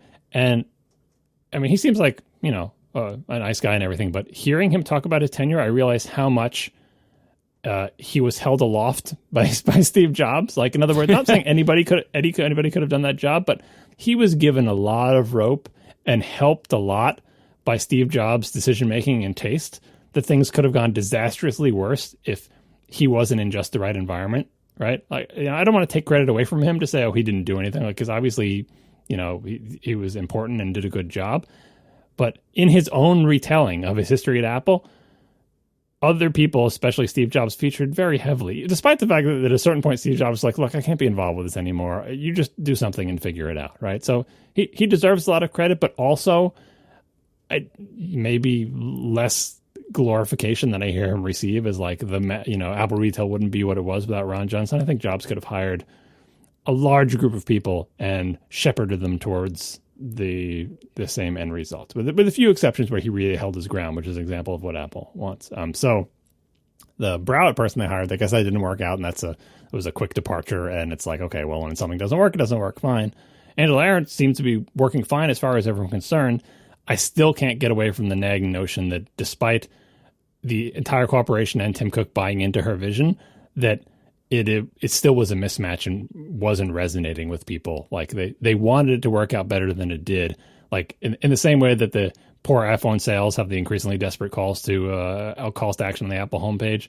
Every time they told me more about how, today at Apple and the Town Square stores, which the chat room wants me to point out, were not all the stores. They were just doing that in certain locations in metropolitan centers. But anyway, that vision of what the Apple Store could and should be, I don't think it is what the Apple stores are and will ever be. And so that I feel like is a fundamental failure. So maybe Apple was disillusioned with what she was doing, or maybe they are still 100% on board and she just left to spend more time with her kids and do something different. But either way, this new person with two jobs, I feel like that's too much responsibility for one person. So that person is either keeping the seat warm or they need to be taken off of their HR job or something, because you can't, like, being in charge of all the employees at Apple and also being in charge of all retail at Apple, that seems like too much. What is she, the new CEO? Maybe she's promoted to CEO and Tim Cook can retire. But I think they need a new head of retail, because despite the fact that they all involve a lot of people and she probably has the skills to do both, I don't think there are enough hours in the day. We are brought to you this week by Squarespace. Start building your website today at squarespace.com/ATP and enter offer code ATP at checkout to get 10% off. Make your next move with a beautiful website from Squarespace. Squarespace makes it super easy to make a website, and pretty much any next move you want to make, whether it's a new business or a new hobby or just something fun to put up on the web, you probably need a website. And Squarespace sites can be as simple as a basic blog or like a 3-page kind of content info site, or they can be more complex like a storefront or a podcast hosting. Squarespace can do it all. They have all sorts of built-in tools, amazing capabilities, and it's all super easy to use with no coding required. So no matter what your skill level is, you can accomplish amazing things with Squarespace with very little effort. It's all visual, it's drag and drop, it's live previewing, you can customize it to your heart's content, it's all designed by professional designers, and you can make it look your own really easily. So check it out today at squarespace.com/ATP. And you can start a free trial. And you can see for yourself. Start your next website on Squarespace without paying a dime, not even entering a credit card. Just start a free trial. See for yourself how great it is. I bet you're going to love it. And when you want to sign up, make sure to head to squarespace.com/ATP and use offer code ATP to get 10% off your first purchase. That's squarespace.com/ATP and code ATP to get 10% off your first purchase. Thank you so much to Squarespace for sponsoring our show and for making it so easy to build websites. Make your next move with Squarespace. So Steve Lowe writes, hey, what external drives do you use, recommend, and how long do you wait to swap them out? For some time, I've used Seagate drives. This is still Steve. I recently started to use Western Digital drives again, reluctantly, after a major bad experience in college. I try to rotate, swap out drives every year or two. I really want to go external SSD, like a Samsung T5 or other, but I can't pull the trigger on shelling out the money to get a 2 terabyte one. So what do you recommend? I only use backup or external drives for backups of backups of backups. So I don't really have any particular opinions about this. Marco, do you have thoughts? Not really. It has been a very long time, over 10 years, since I've had a hard drive die. And part of that is just because for a while there, I would upgrade them to get a larger size after, 2 to 3 years of usage. And so it didn't keep them long enough for them to die. Yeah. So it just wasn't long enough for them to die. I have, however, I've been running a NAS with a whole bunch of 4 terabyte hard drives in it for a while now, and for at least 3 years. And I'm kind of surprised none of them have ever died. I'm kind of I think I'm on borrowed time here. But generally, strategies you can use, that obviously is a valid strategy of just buy a new one every 2 to 3 years, and you can be pretty sure that your odds are very good that it won't die. Other strategies you can use, things like don't buy 2 hard drives at the same time. Like if you're placing an order, if you need multiple drives, buy them from 3 different stores, or buy them, if you're going to buy them all from the same store, buy them 3 different weeks. So that way you get different batches of the drive. So you don't all have, in case something was a little bit off about one production run or one batch of a drive, the one day it was made, you minimize your chances that both of your drives are going to be part of that batch. This is like the advice about not buying a car that was built on Friday because they weren't paying attention. The problem with both of those theories is you don't know how the batching works. You could buy things 3 months apart and they can come from the same batch. Yeah, it's all about odds, really. But the biggest thing, which one of you has put in the show notes, is to look at data that is larger than what you have anecdotally. And my favorite source of this is the Backblaze occasional blog posts where they will talk about hard drive failure rates. Backblaze buys and uses a lot of hard drives because they're an online backup company, of course. Frequent sponsor of the show, by the way. Anyway, so they buy a lot of hard drives, and they publish about maybe once a year, I think, they publish failure rates by brand and model of the hard drives they use.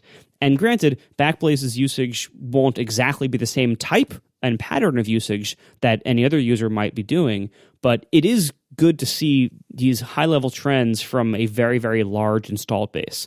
And so basically, buy what Backblaze tells you is pretty reliable. That is the best I can tell you. The reputations that brands have over time, they are not stable. They shift with different model lines are more or less reliable than others. Sometimes one brand will have a really bad model line, like the IBM Death Star ones, like that'll just ruin their reputation forever and make them sell their whole business to Hitachi. But for the most part, brands go in and out of reliability, and check big data sets like Backblaze if you want to actually know what to buy. You reminded me about the Death Stars. The worst thing about those is their price performance was amazing. That's why everybody bought them. That was the last time I had a hard drive die. It was an IBM Death Star because it was a great hard drive until it died. Yeah, everyone got them. And this is the obvious winner. This is the best hard drive. Everyone should just get this one. Done. And then they died. Oh, well, But for anybody who wants to know, it's called the Desk Star 75 GXP series. And I had the 60 GXP, which came out a half a year later, and those were also very unreliable. Yeah. The reason the Backblaze thing is important to look at, one point you already brought up, is that to remember that Backblaze runs these things in a data center running their product, which is almost certainly different than your access pattern. Exactly. And you might think it's tough. It's harder than my access pattern because it's so much more access. Maybe not, depending, right? But it is a really good data set. Just to give you an idea of in the 2018 thing that we'll link in the show notes, for each model, they say how many drives they got. And some of them, they only got a few of them because they're new or whatever. But a couple ones in the middle, like this particular Seagate drive, they have 14,000 of them. They have 24,000 of those other drive. They have a lot of hard. The sample size is large, right? The other thing that I want to point out is that, and I think that Steve's question reflects this, as consumer humans with low visibility into the world of hard drives, and as people that hold grudges, you tend to be I always buy Western Digital drives, or I never buy Seagate drives because I had a problem with it, whatever. If you look at Backblaze's stats, the reason you want to look at these is because there isn't no best brand. You have to look at the exact model. Even sometimes you'll see the reliability of the 10 terabyte versus the 12 terabyte one can be different significantly. It's like, this is the same drive from the same manufacturers, different capacities. How could they be that different? You have to look at the exact model number, which they give you in here to look at it. So don't say like, I always buy Western Digital drives because they're the best. Go sort by brand and look at Western Digital, and you'll see a wider variance within Western Digital than between, the top drive. So pick your exact model based on the reliability here. Don't say, looks like Seagate has the best drives, I'm just going to buy a Seagate, and then go off and buy something that says Seagate on it. That is the important lesson of the Backblaze thing, by looking at the huge differences in specific models from the exact same manufacturer. Oh, the IBM drives. I remember those. I used mine and enjoyed them and got rid of them just before they died. Like, I took all my data off them. So I felt like I rode the Death Star wave, and I was happy because they were great drives. And I was just like, all right, well, I'm not pushing my luck here. I got to get all my data off that. And then I used it as like a spare drive, and then it died. I'm like, success. I'm almost positive I've told this story on the show before, but it's been a long time. When I was in college, because I was super cool, I had I think it was a Toshiba Pocket PC PDA. This was after Palms had mostly fallen out of favor amongst nerds. And the particular Toshiba I had, it was like a 740 or something like that. I don't know. It was one of the first ones that had Wi-Fi internal to it. And it had an SD card, or no, not a, what was it? Compact flash. There you go. A compact flash card slot. And since Dad worked for IBM, he was able to find himself and then give to me a micro drive. Do you remember these? These are what powered the iPods, if I'm not mistaken. And so it was a literal platter hard drive that was the size and interface of compact flash, which was kind of the SD card of the day. And so I had a 1 gig micro drive in my little PDA that I loaded full of MP3s. And oh man, was I a total badass at the time, walking across campus with my quasi MP3 player. This was back when the Rio was like the new hotness. And so it was very weird to see somebody plugging into anything but a Discman, because I'm old. And I just remember those days, and I thought I was so cool. In any case, moving on, Michael Heron writes, hey, how does this reopen Windows when logging back in feature work? Coming from Windows, this is incredible. It restores my terminal, buffers, open documents, browser tabs, etc. Is there any interesting history to it? And if you're not familiar, for some reason you're not a Mac user, basically what happens is when you shut down a Mac, you have the option of telling it to reload everything pretty much as you left it. And by and large, as Michael's saying, most everything will come back exactly as you left it, which is really, really surprising. So I'm guessing if we're looking for Mac history, we need to turn to John. John, tell us what's going on here. So this feature, actually, this whole idea is near and dear to my heart. I think the second blog post I ever made to my old Fat Bits blog at Ars Technica was on this exact topic of state preservation. That was a long time ago, before a lot of these APIs exist. The way it works on the Mac these days is the OS itself has the feature you just talked about that asks you, it looks like you're logging out. Like, when you log back in, do you want me to reopen all the stuff that you had open before? And you can say yes or no, and there's a preference for that. When you crash, it gives you the option because it doesn't want to keep reopening stuff that are causing crashes. So it says, hey, it looks like you just crashed. Do you want me to reopen stuff? Yes or no? Regardless of what the preference is, it'll prompt you for that. But then there's the application side of this, where Apple has a whole bunch of APIs, Cocoa APIs, and various other, maybe they were even dated back to Carbon, specifically made to handle state preservation and restoration. Of course, they have tons of this in iOS. This is how iOS has always worked, because you don't even know when your app has been killed in the background. The whole point of an iOS app is when you relaunch, you're supposed to bring it back to where it was, where they left off, to maintain that illusion. But a lot of those APIs also came to the Mac, and it really does depend on the specific Mac application how they do that. Now, the Mac, being older than the iPhone by a lot, has a long history of Mac applications implementing these features themselves. Before Apple ever did any features, any APIs, or any OS integration at all, good Mac applications would have like a preference or a setting or whatever that says, hey, when I launch, do you want me to open up all the stuff I had open last time? And then when Apple added APIs for this, newer applications use the APIs. Older applications may have kept using their custom stuff. Some applications never did any of this stuff at all.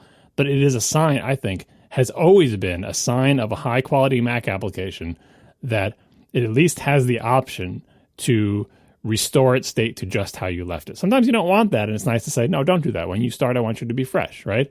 But if that's what you want, good Mac applications have always done it, and it's easier now than ever to do it because of all the APIs and OS support that Apple provides.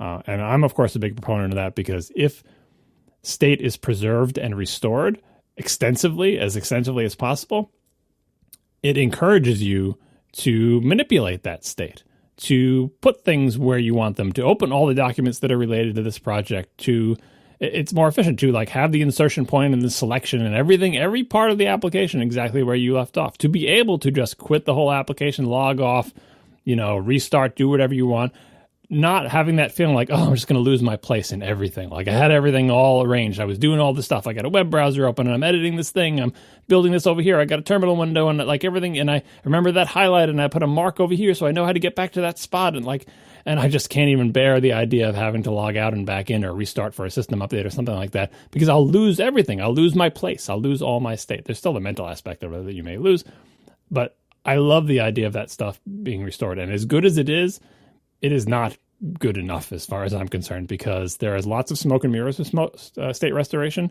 Like when you log back in, the OS saves basically pictures of all your windows of what they look like, and it shows you the pictures, but those are not your windows. Those are pictures of your windows. If you try to do anything with them, you'll quickly see a little spinner appear over them. You'll see the spinner anyway that says, yeah, this is a picture of what your window looked like before. I really hope the application that's behind this will restore this window to exactly this state, but you can't manipulate it yet because we're still launching that application. So just cool your jets and hopefully everything will come back to the way it was.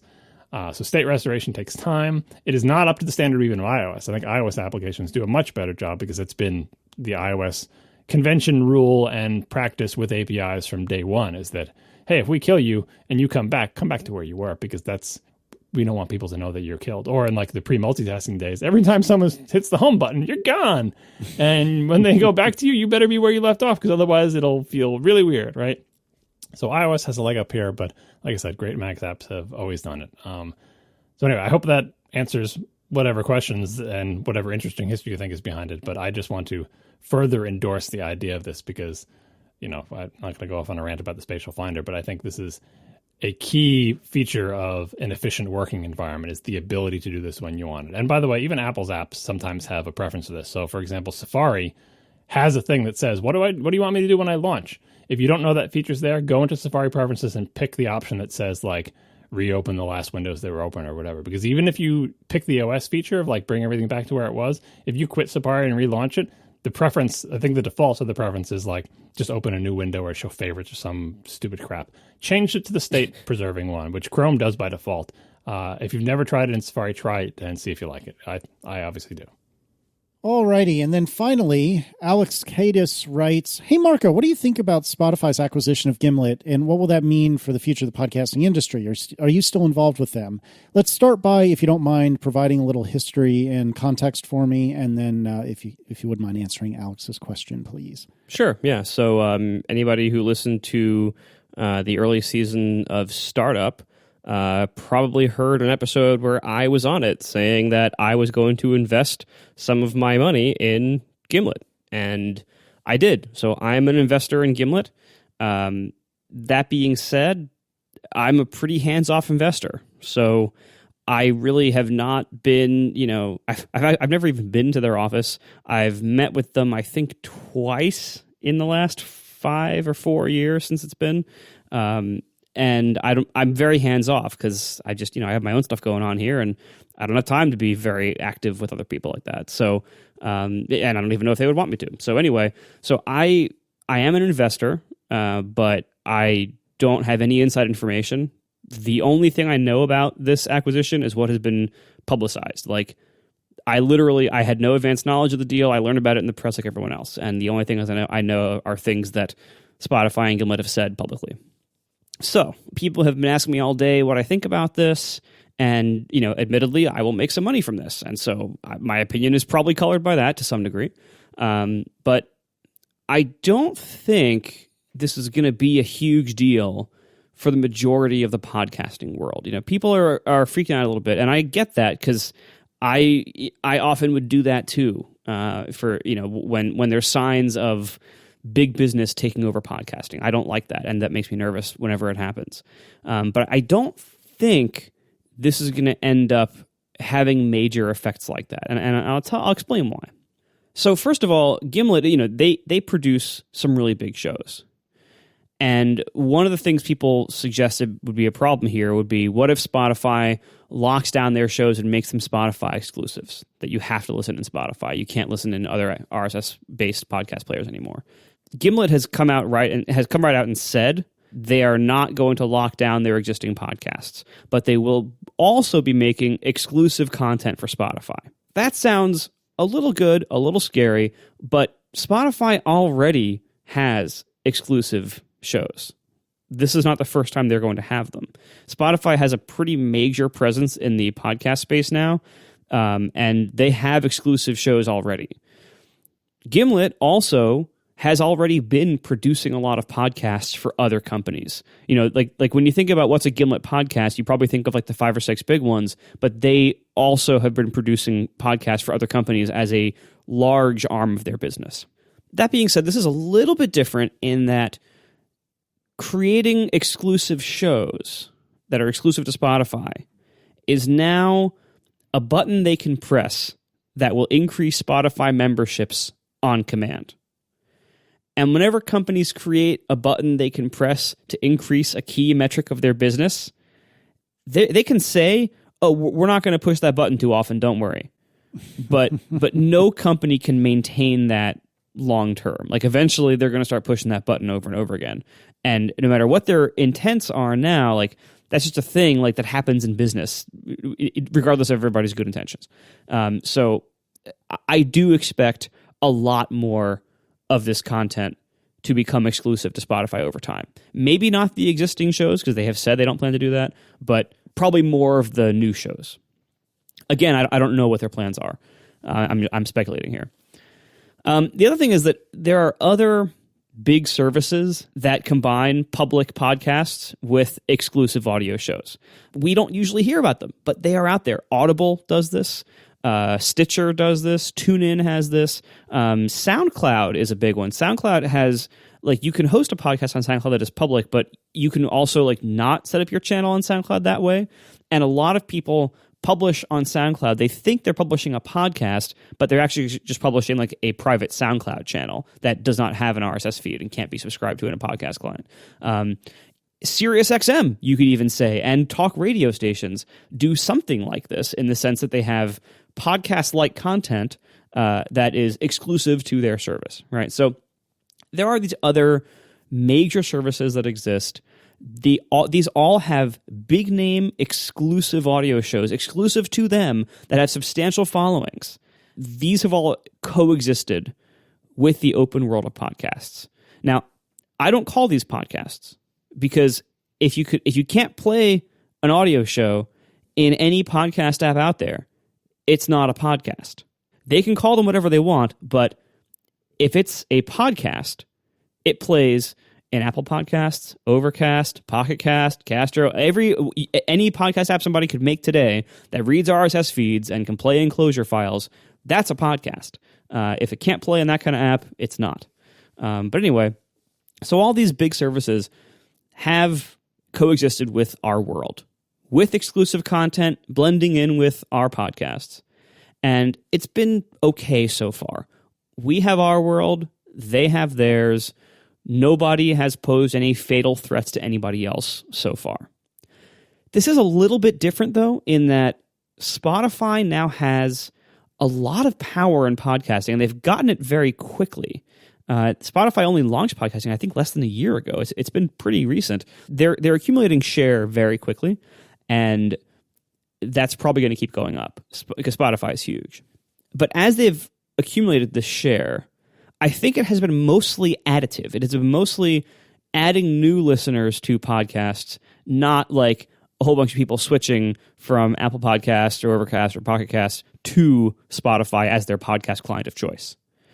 So I'm not so worried about it there, but they do have a lot of power. And the fact that they have a lot of power and run their own proprietary lockdown ecosystem that is not podcasting, that does give me some pause. But the world of standard open podcasting has faced a lot of large, well-funded challenges over the years.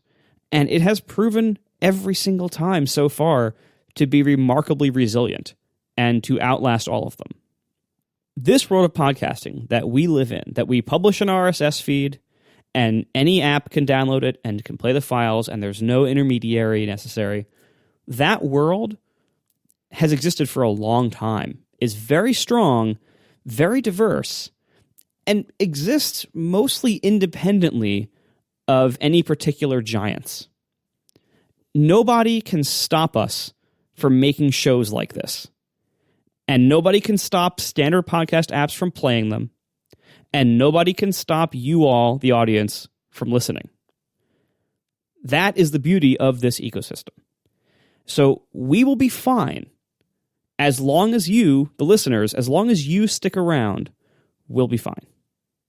I think the concentration of power thing is the key one here. So lots of big players have come and gone, but like it's as they consolidate and as like the big players get bigger than they previously were, there is kind of like a critical mass point that I find worrisome. So Apple is already at the critical mass point, but as we pointed out in the past, they have been nice to us. They have the benign neglect or just, general niceness, like whether they don't see it as strategic or don't want to lock it down or just don't care or whatever.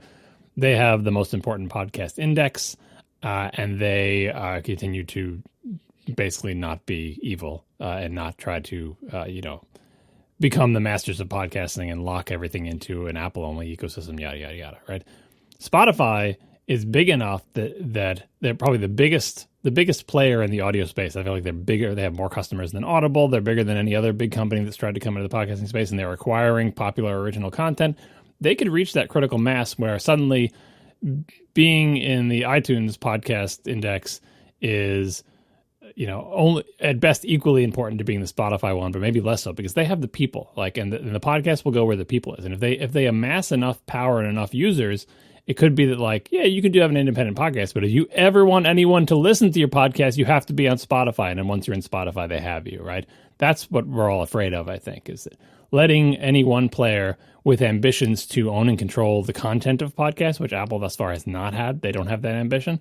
If that player gets so big that they become synonymous with podcasts and that if you want anyone to listen to your podcast ever, you have to be in that thing. It's and the resiliency of it is kind of like the resiliency of the open web, where the web is open, nobody owns it, it's the platform nobody owns, we can all make web pages, it's great and everything. But it's possible to subvert such an ecosystem if you get big enough. Witness Facebook and Google, where even though it's open and even though Facebook and Google are probably more open about what they do on the web than Spotify is in relation to podcasting, nevertheless, the web becomes Facebook for a majority of people. And you get to the point where it's like, well, if you want anyone to see anything you're doing, you have to be on Facebook. I really hope we don't get to that place because I don't want to go there.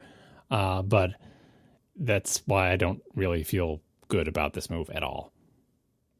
Yeah, I mean, that is definitely a risk. And I've talked ever since launching Overcast, I've talked about that risk of any one podcast app getting so much market share among listeners that you have to play ball with them, especially when that one podcast app is not based on the open standards, when it is its own walled garden and it has its own, you have to add your podcast to it to participate in it because it is not playing things off your server. It is copying things to its own infrastructure and playing things itself and doing everything in its little walled garden that is not actually podcasts. That does worry me quite a bit. And that is my concern with Spotify big time. I don't think that the Gimlet acquisition is going to be a major factor in whether that comes to pass or not. You don't think the original content, having high quality original content that people want, is a draw? It will get more podcast listeners to go there. Oh, sure, but they already had that, and they're producing even more of it. And these other platforms that Audible has their own stuff, Stitcher Premium, yeah, but Gimlet has good stuff. More, and even if they already have good stuff that is just as good, now they have more of it. It's like Netflix buying up talent to make good shows and movies for them. It's like getting more. You reach a sort of a critical mass point. I hope we just never get there of where everyone's just assumed to have a Spotify account and a Spotify player, and all of a sudden Overcast becomes, I have to have a second app to listen to podcasts. It's stupid because the Spotify one doesn't play open podcasts or something. They don't even need to take control over it and rehost it. They could be entirely open, but just say terms of service, we get half your money if we even list you in your index. And by the way, if you're not in our index, you're invisible because the iTunes index is gone because Apple got bored. And so we're the only index that matters. And by the way, you can't scrape our index to make your own. Like, there's lots of terrible scenarios for podcasting that I see coming out of this. And I really, really hope Spotify fails to be successful in podcasting after they give Marco all their money.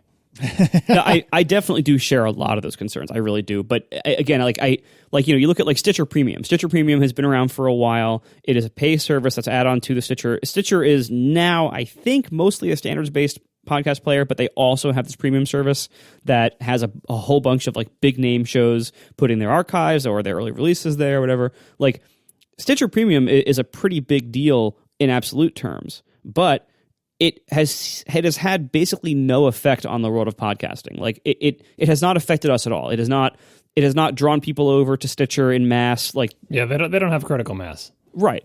But they could. Like they have very strong exclusive content there, but it hasn't happened. Like, it hasn't caused problems. They have people with very big followings who have stuff exclusively on Stitcher Premium, and like, it's been fine.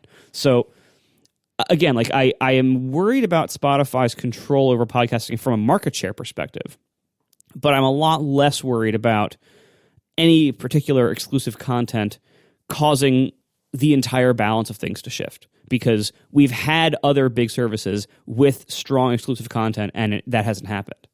Oh, if the next serial comes out on Spotify only, I'm going to be worried. You should find that link to that you were on. No, here's the thing. If the next serial comes out on Spotify only, it won't become the next serial. So that Spotify has a lot of customers. Yeah, but you know what? There's also a lot of podcast listeners who aren't Spotify customers. I don't know. Anyway, there was a podcast you were on. It was a podcast with Lex. What was the name of that? The Wolf's Den?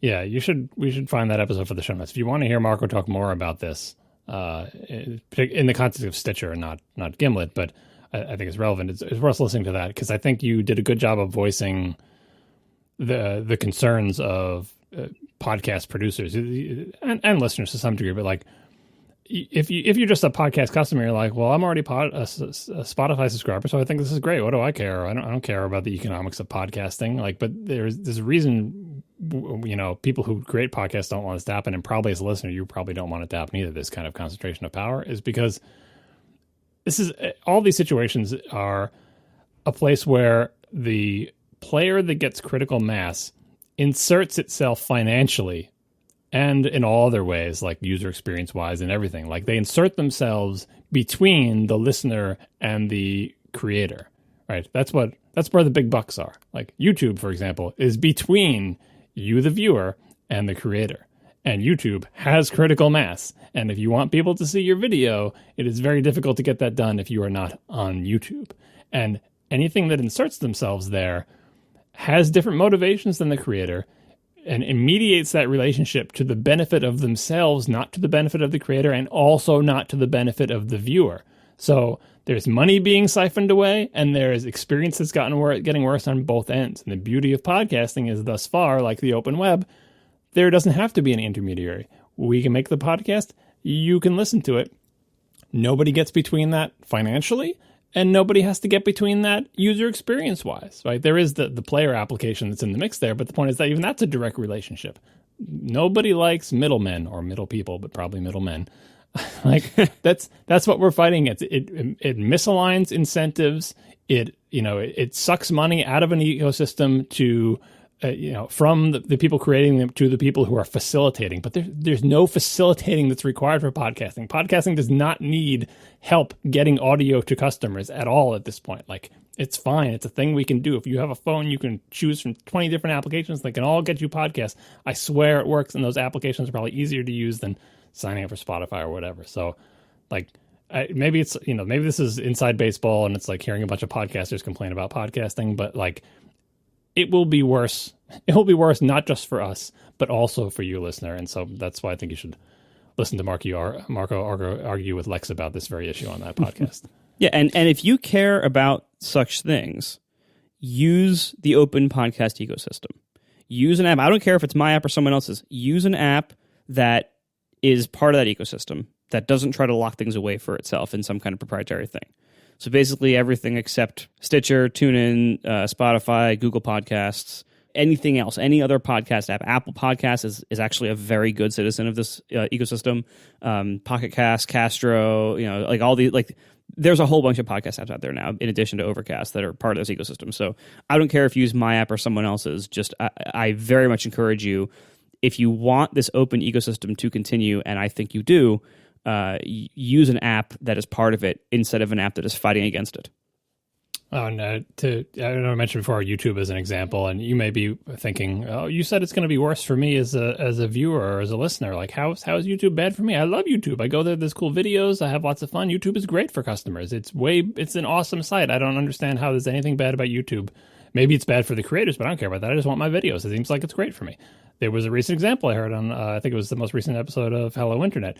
If you want to hear creators complain about YouTube, listen to Hello Internet, although you might have to find the episodes where they actually talk about that. But anyway, a very recent example is YouTube has a feature called annotations to let you put things over the video to like highlight regions and have you click on them and go off to some related content or whatever.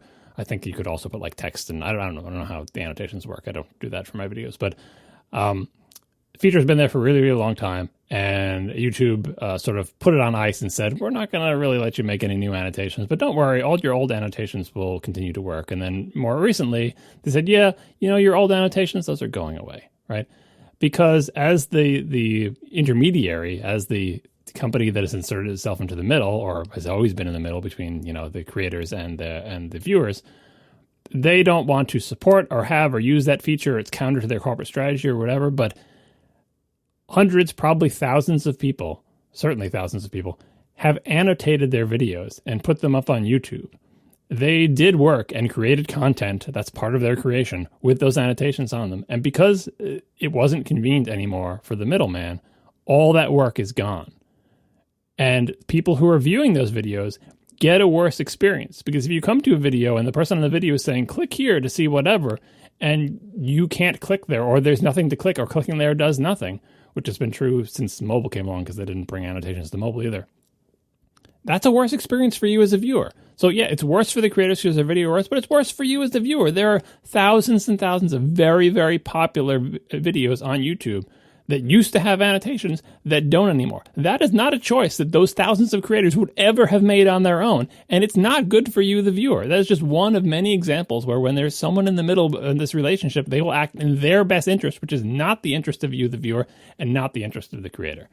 So it's pretty terrible, and YouTube is a great counterexample of like we never really had an open web style ecosystem for video for a variety of reasons I think we've discussed in the show in the past, but we do have it for podcasts, and God, just please let us preserve it. Amen, brother. Thanks to our sponsors this week, Squarespace, Eero, and Molekule, and we will see you next week. Now the show is over. They didn't even mean to begin, 'cause it was accidental. Oh, it was accidental. John didn't do any research. Marco and Casey wouldn't let him, 'cause it was accidental. Oh, it was accidental.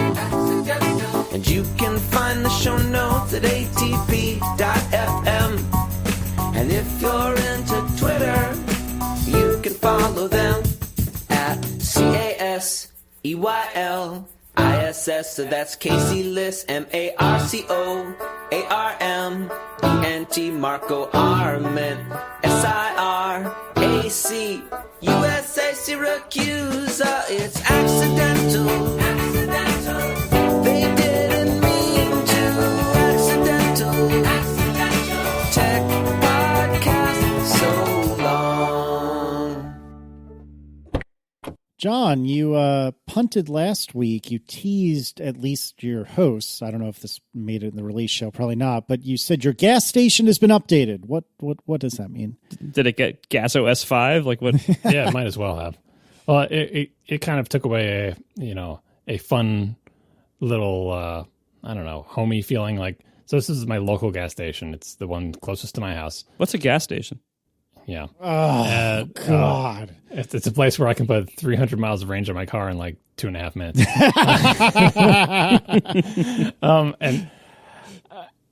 And for a while I knew that like one of the pumps, like the little, it's a mobile station. I have the little mobile speed pass. Do you guys remember that?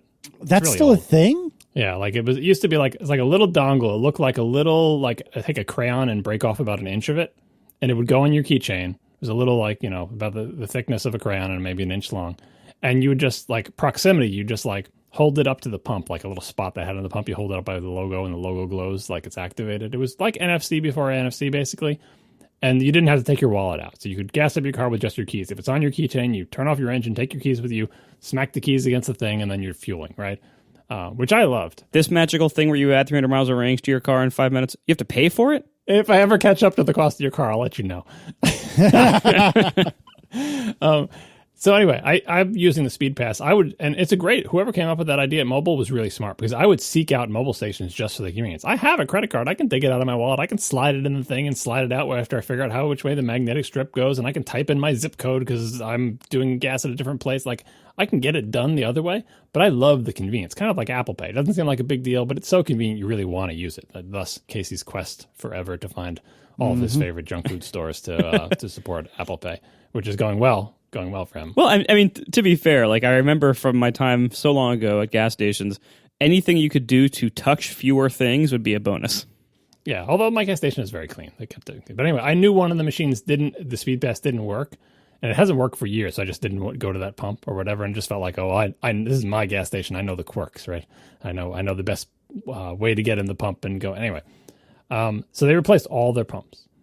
And I went on the pump like, this is great. Brand new pumps everywhere. Now I can go to that other one that I never go to because everything's brand new, so everything will work. So I go to it, get out of the car, and there's no place for me to put my Speed Pass.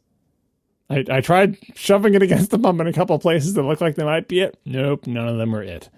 But I did see the thing that we're all now familiar with, I guess probably like the industry standard like symbol for NFC, where it shows like the oval with the sort of Wi-Fi fan type thing in it.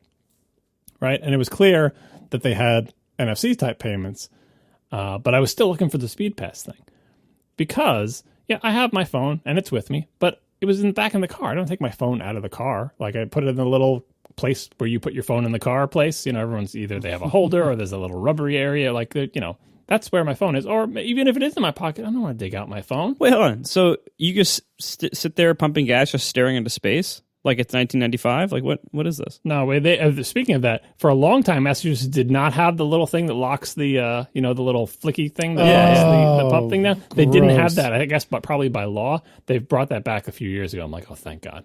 Anyway, this is just to activate the pump thing. I have my keys. I have to have them in my hand. I just turned the car off.